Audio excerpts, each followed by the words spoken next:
Peraturan desa ini merupakan peraturan perundang-undangan yang ditetapkan oleh kepala desa setelah terlebih dahulu dibahas dan disepakati bersama dengan Badan Musyawarah Desa.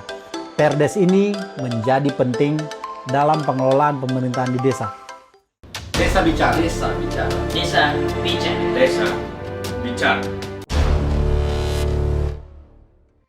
Hai kawan-kawan, kembali lagi di channel YouTube Desa Bicara. Sambil menyiapkan kopinya kawan-kawan ya, sambil ngopi. Kali ini Desa Bicara akan sedikit mendiskusikan atau mengupas tentang peraturan desa atau Perdes biasa disingkat. Peraturan desa ini merupakan peraturan perundang-undangan yang ditetapkan oleh kepala desa setelah terlebih dahulu dibahas dan disepakati bersama dengan Badan Musyawarah Desa.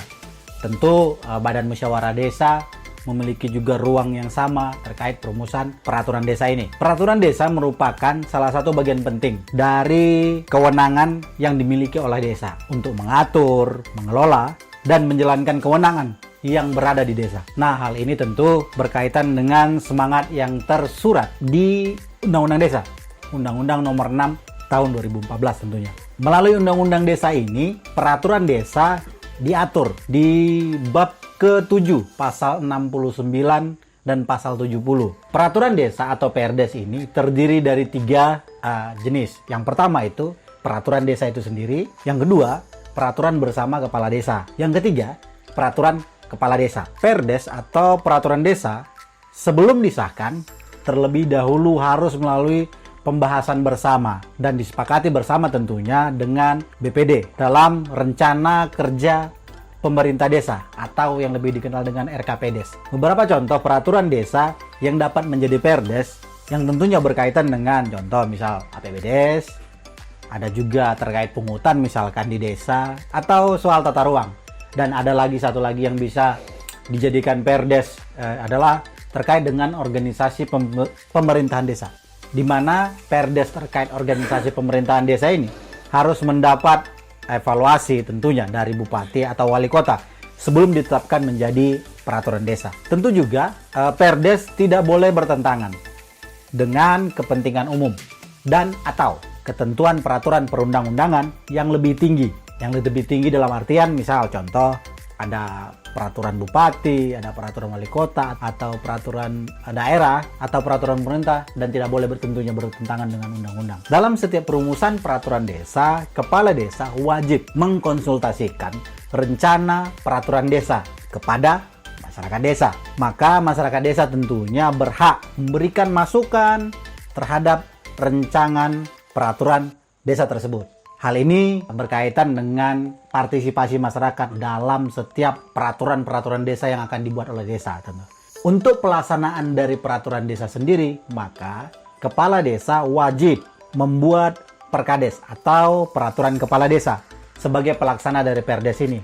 Ini seperti misalkan kalau ada undang-undang, maka dibutuhkan pelaksanaannya, yaitu peraturan pemerintah. Nah, dalam konteks Perdes, maka dibutuhkan peraturan kepala desa untuk pelaksanaannya. Begitu kalau kita melihatnya. Peraturan desa merupakan peraturan desa yang di dalamnya berisi materi-materi pelaksanaan kewenangan desa dan penjabaran lebih lanjut dari peraturan perundang-undangan yang lebih tinggi. Jadi misalkan kalau ada undang-undang atau perundangan di atas Perdes, maka dibutuhkan, kalau dibutuhkan dan jika dibutuhkan, maka desa harus membuat Perdesnya sebagai pelaksana. Sedangkan peraturan bersama kepala desa berisi materi-materi kerjasama desa karena melibatkan 2 desa atau lebih. Nah, di peraturan yang kedua, jenis kedua ini yaitu peraturan bersama kepala desa, tentu ini berkaitan dengan upaya kerjasama yang dilakukan antar desa begitu. Jadi 2 desa atau lebih bisa membuat satu peraturan bersama untuk kepentingan pengembangan ekonomi, kerjasama, atau apapun yang berkaitan dengan konteks kerjasama. Nah, yang terakhir tadi, salah satu bentuk peraturan di desa itu adalah peraturan kepala desa. Nah, peraturan kepala desa ini merupakan peraturan yang berisi tentang materi-materi pelaksana dari Perdes. Serta dapat juga merupakan peraturan pelaksana dari peraturan bersama kepala desa. Nah, yang sebut peraturan sebelumnya tadi. Jadi harus juga ada peraturan kepala desa pelaksana di desa tersendiri gitu ya, untuk melaksanakan peraturan bersama kepala desa tadi. Nah, tentu juga peraturan kepala desa ini dapat berupa peraturan atau tindak lanjut dari peraturan perundang-undangan yang di atasnya. Ya, maksudnya di atasnya di atas peraturan desa. Jika ada yang bertanya kemudian inisiasi peraturan desa itu bisa datang dari mana? Yang pertama tentu bisa datang dari kepala desa. Nah tentunya penyusunan rancangan disiapkan oleh kepala desa. Dalam hal ini inisiatifnya datang dari kepala desa. Rencana Perdes wajib dikonsultasikan dengan masyarakat desa atau kelompok masyarakat desa yang terkait langsung dengan rencana Perdes. Hal ini agar mendapatkan masukan. Nah, setiap usulan peraturan desa yang diusulkan oleh Kades tentu dimintakan dan digaris bawah, dalam artian garis bawahnya adalah wajib dikonsultasikan jika peraturan ini nanti berkaitan langsung dengan beberapa kelompok masyarakat, misalkan kalau itu terkait dengan beberapa kebijakan di desa. Karena biar ada masukan, biar ada konsultasi yang dilakukan agar perumusan peraturan desa ini dapat bermanfaat. Nah, masukan dan tanggapan yang diwajibkan konsultasi tadi dijadikan bahan oleh kepala desa untuk memperbaiki peraturan desa, dan selanjutnya setelah diperbaiki baru dibahas dengan Badan Permusyawaratan Desa. Nah, selain itu inisiatif juga boleh berasal dari Badan Permusyawaratan Desa.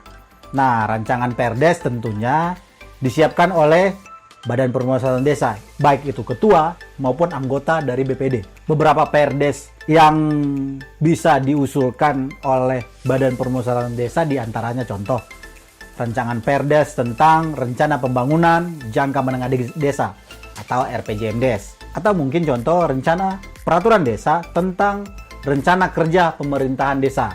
Ini terkait dengan rancangan peraturan desa RKPDes gitu ya. Atau salah satu lagi yang bisa didorong oleh BPD ini adalah rancangan Perdes tentang APBD desa. Nah, ini beberapa inisiatif Perdes yang bisa diinisiasi oleh Badan Permusyawaratan Desa tentunya.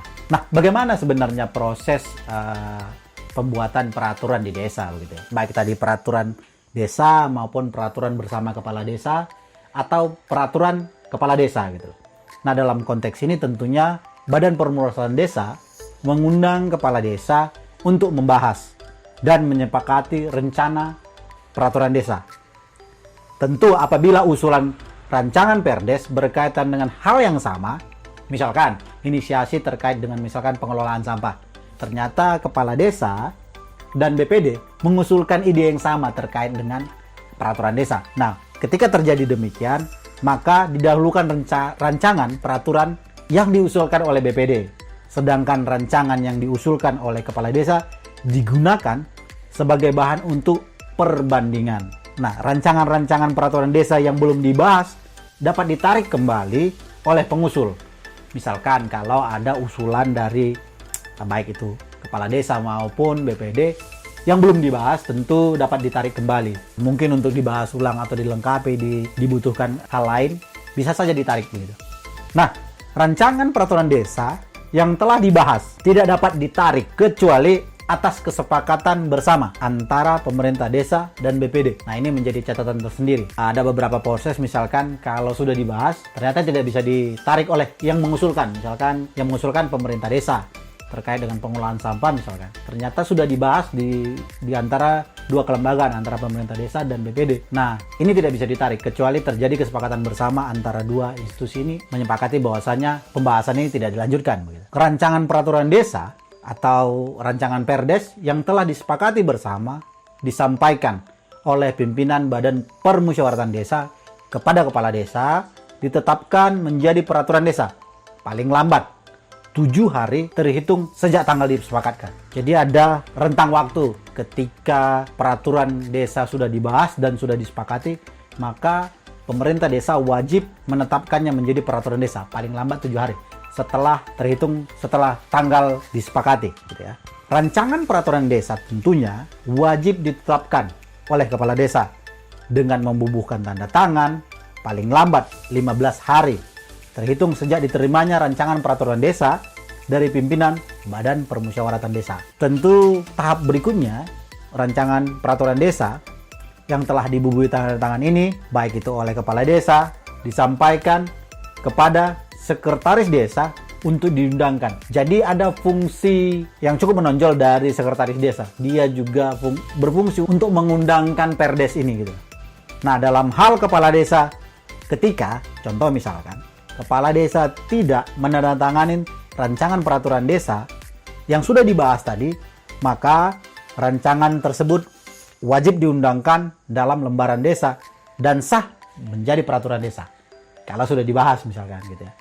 Karena kepala desa belum tanda tangan misalkan, tapi sudah batas waktunya sudah melewati, maka rancangan tersebut sah ditetapkan menjadi peraturan desa. Nah, sekretaris desa yang mengundangkan peraturan desa dalam lembaran desa, ini salah satu tugas dari sekretaris desa. Tentu peraturan desa ini dinyatakan mulai berlaku dan mempunyai kekuatan hukum yang mengikat sejak diundangkan. Nah, ini menjadi hal penting. Itu kan selama ini mungkin proses-proses yang begini masyarakat atau kawan-kawan belum melihat belum mengetahui gitu. Ini sebagai informasi saja.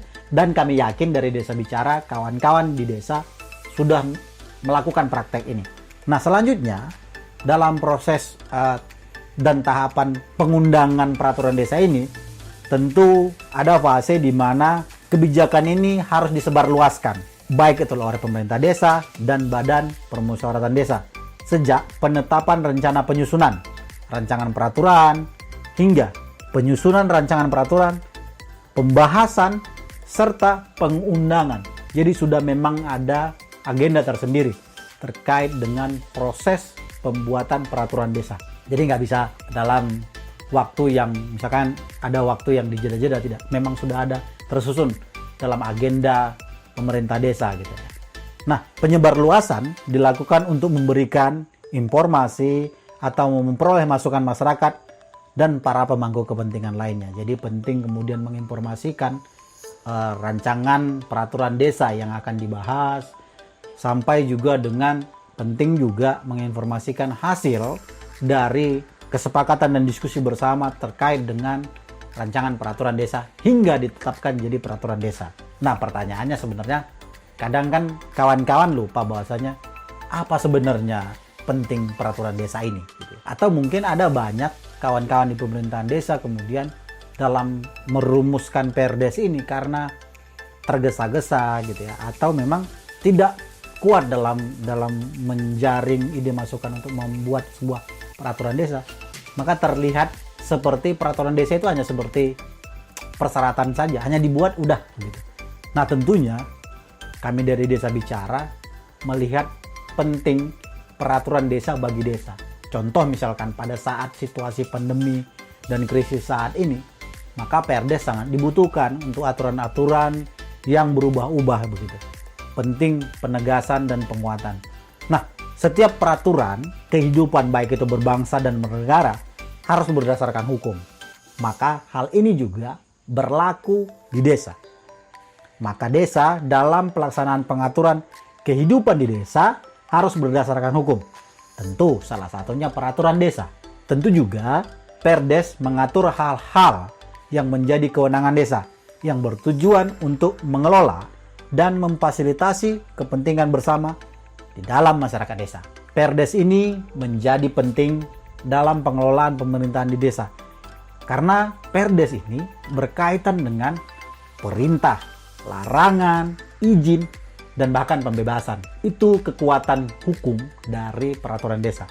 Selain itu juga agar setiap tindakan yang dilakukan oleh pemerintah desa dapat dipertanggungjawabkan, juga dapat dikontrol serta dievaluasi, selain berfungsi untuk melaksanakan dan mengakomodir kepentingan masyarakat di desa melalui peraturan desa. Manfaat lain dari peraturan desa ini adalah sebagaimana pedoman kerja bagi semua pihak dalam penyelenggaraan kegiatan di desa. Tentu perdes menjadi pedoman begitu. Manfaat perdes antara lain: 1. Sebagai pedoman kerja bagi semua pihak dalam penyelenggaraan kegiatan di desa. 2. Terciptanya tatanan kehidupan yang serasi, selaras, dan seimbang di desa. 3. Memudahkan pencapaian tujuan dalam konteks mensejahterakan masyarakat desa. 4. Sebagai acuan dalam rangka pengendalian dan pengawasan. 5. Tentu sebagai dasar pengenaan sanksi atau hukuman. 6. Mengurangi kemungkinan terjadinya penyimpangan atau kesalahan. Jadi Perdes itu memang punya manfaat besar tentu bagi pengelolaan tatanan bermasyarakat di desa, termasuk juga pemerintah desa dan juga masyarakat. Poin penting bagi kami Desa Bicara, peraturan desa, baik itu Perdes, peraturan bersama kepala desa maupun Perkades, sangat penting dalam upaya desa untuk mengelola, merumuskan, menjalankan pengelolaan desa untuk kepentingan masyarakat di desa. Selain itu, peraturan desa ini juga bertujuan agar segala upaya desa dapat dilakukan untuk kepentingan umum dan tidak bertentangan dengan perundangan yang berlaku di atasnya. Maka Desa Bicara mengharapkan kawan-kawan ada di pemerintahan desa juga dapat melek terhadap peraturan. Melek dalam artian melihat bahwasanya peraturan desa itu jadi poin penting dalam pengelolaan tata pemerintahan di desa. Karena harus ada aturan yang dirumuskan untuk mencapai tujuan pemberdayaan dan peningkatan kapasitas serta pelayanan masyarakat di desa. Nah, semoga kawan-kawan di desa melihat bahwasanya peraturan desa itu menjadi bagian yang tidak terpisahkan, terutama pada kondisi saat ini misalkan pengelolaan dana desa yang menjadi persoalan bagi kawan-kawan di desa. Tentunya sambil ngopi, dan itu dulu dari kami Desa Bicara. Sampai bertemu di video-video selanjutnya. Jangan lupa ngopi.